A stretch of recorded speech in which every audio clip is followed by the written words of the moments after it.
We're going to answer a fan question from Liz Kuning. Is that how you pronounce that? Liz Kuning. Oh, like Dave Kuning of The Killers. Cool. Of all the eras in your professional career, which one has been your favorite? That's a really tough question. We have eras. Are we that arrogant to have eras yet? Oh, nice. We've been together 5 years. I can't pick a favorite. You know, I would say there's something to be said for each era. The beginning stage when you're just playing in your city as a local band is, you know, an incredible time. You're trying to get your friends out and your cousins to the show. And then you expand to getting we got like a shuttle bus that we purchased for like a small amount of money, and it was called the Dragon Wagon. That's true. Aida, Sakura. We became musicians. I think we started the band when we were in high school, so maybe like 18, 19.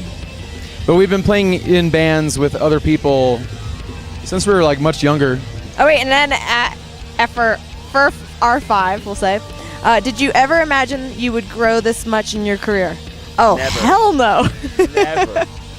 We started off this band playing in art spaces and basements and warehouses, and we had so much fun doing that. And we thought that's what we'd always do. And now we're here, you know, in another country, and people are singing along and dancing to our songs, and I don't take any of that for granted. I'm so appreciative that people like our music because I love making it. Okay, so I have a tweet and greet from Fur Valencia number 4, and you are asking, what was the hardest part of becoming an international success so quickly? I think I remember like 5 years ago where we first started touring. We had spent 18 years growing up living in London, and we had traveled a little bit, you know, for like holidays, but we weren't used to traveling all the time. We used to see our friends every single week. So suddenly being away sometimes for like 2-3 months and not seeing our friends, not seeing our family, it takes some getting used to. They still love us, fortunately, but that was a little bit hard at first. But yeah, thanks. At Liz from 1984, what is your favorite festival experience? You're interviewing me. What is yours? I don't know, Billy. What's your favorite? I would say Bonnaroo in Tennessee. Well, actually, today's been great, but I think we'll get crazier and crazier. But Bonnaroo in Tennessee is a great festival, and I would say Tom Petty at Bonnaroo is an amazing show. That was great.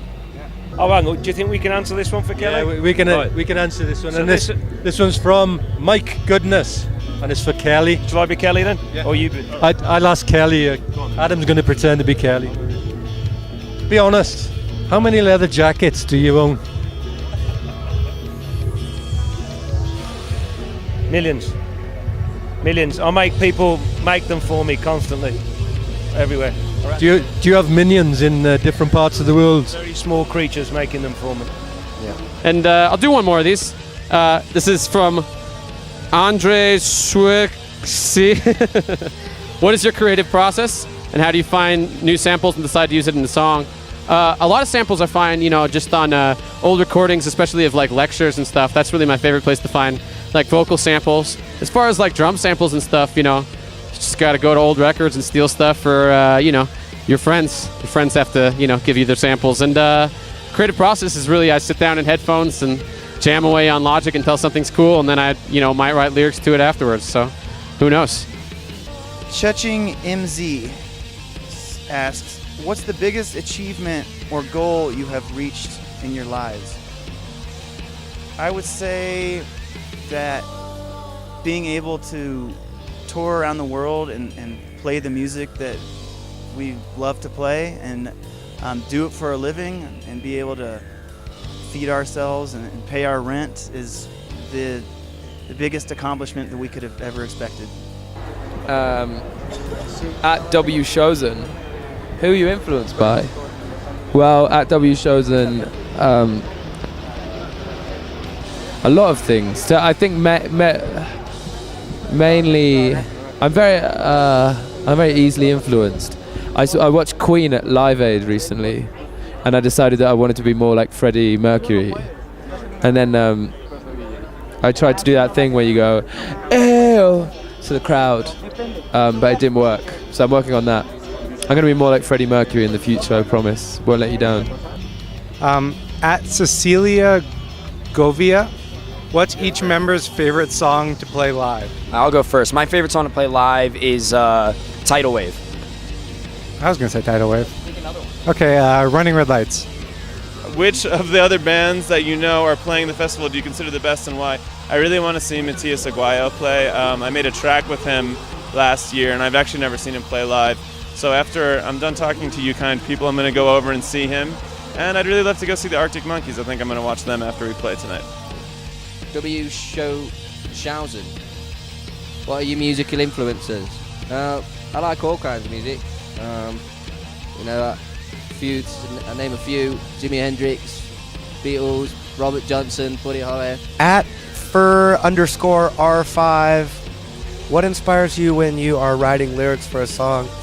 I think for me, it would be just past experience, meditating on terrible things that have happened in your past, or wonderful things, or just Mostly terrible. Mostly terrible for some reason. I don't know why.